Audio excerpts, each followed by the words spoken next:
Selamat pagi dan salam sejahtera kepada saudara-saudaraku yang saya kasihi di dalam Tuhan kita Yesus Kristus. Amang inang semua, apa kabar nih? Kiranya kasih karunia yang dari Allah Bapa, anaknya Tuhan kita Yesus Kristus menyertai saudaraku. Saudaraku, firman Tuhan, renungan pagi yang menyapa kita di hari ini Rabu 10 Juni 2026 tertulis dalam kitab Yohanes 14 ayat 6 dikatakan begini, saudaraku, akulah jalan dan kebenaran dan hidup. Tidak ada seorang pun yang datang kepada Bapa kalau tidak melalui aku.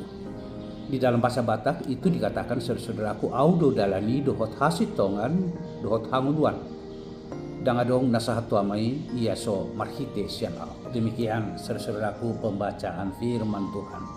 Konteksnya, saudaraku, para murid sedang gelisah. Kegelisahan itu muncul karena Yesus akan meninggalkan mereka. Namun di tengah-tengah kegelisahan inilah Yesus meyakinkan mereka dan memberikan penghiburan kepada para murid. Berawal dari Thomas yang bertanya kepada Yesus. Dia mengatakan, Tuhan, kami tidak tahu kemana engkau pergi.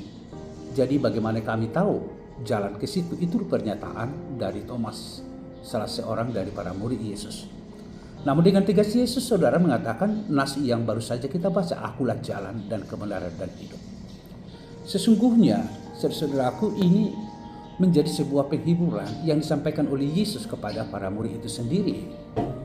Dan ada pesan rohani yang kita lihat dari nas ini kepada kita. Dan bukan hanya pesan rohani, tapi ini adalah sebuah pengakuan iman dan kredo kita, kesaksian iman kita. Yang pertama, menyangkut jalan.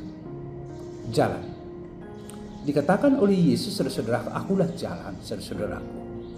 Nah, ini menjadi sebuah kepastian kepada para murid itu sendiri bahwa setiap orang yang tidak tahu harus melangkah kemana, maka yang harus dilakukan adalah percaya kepada Yesus Kristus. Dia menyatakan dirinya benar-benar sebagai jalan.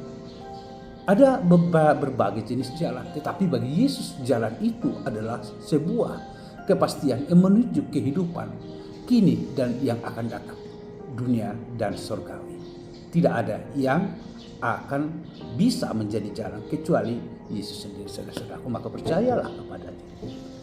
Orang yang berjalan di dalam Yesus Kristus dan mengikuti jalan yang sudah ditentukan oleh Yesus, maka dia akan hidup.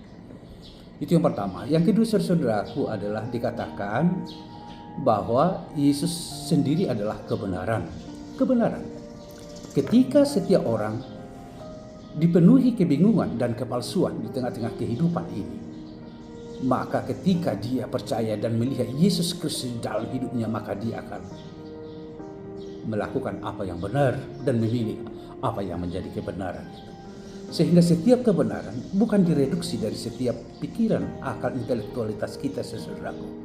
Kebenaran itu bukan direduksi dari keinginan, kehendak kita, tetapi dari firman Tuhan. Apa yang Tuhan nyatakan, itulah sebuah kebenaran. Karena kebenaran itu adalah Yesus sendiri, saudaraku. Siapa yang percaya kepadanya, maka dia memilih benar di dalam kehidupannya.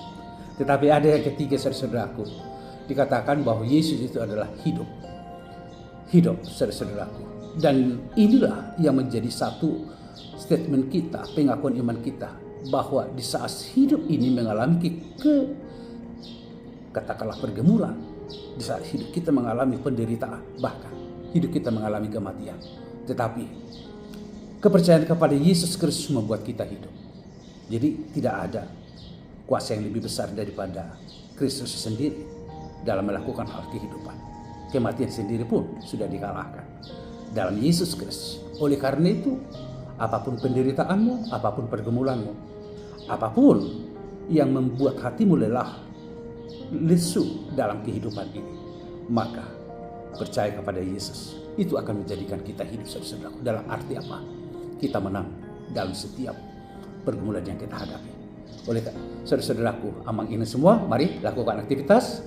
Hiduplah di dalam kebenaran, jalan Tuhan, dan hiduplah di dalam Tuhan itu sendiri. Kiranya firman ini menguatkan saudara. Kalaupun saudaraku ada sekarang mengalami penyakit, ada pergumulan, ada permohonan yang belum direalisasikan atau belum nyata di dalam kehidupan, kita berdoa, Tuhan akan memberikan itu kepada saudaraku. Semangatlah bekerja. Tuhan memberkati saudaraku.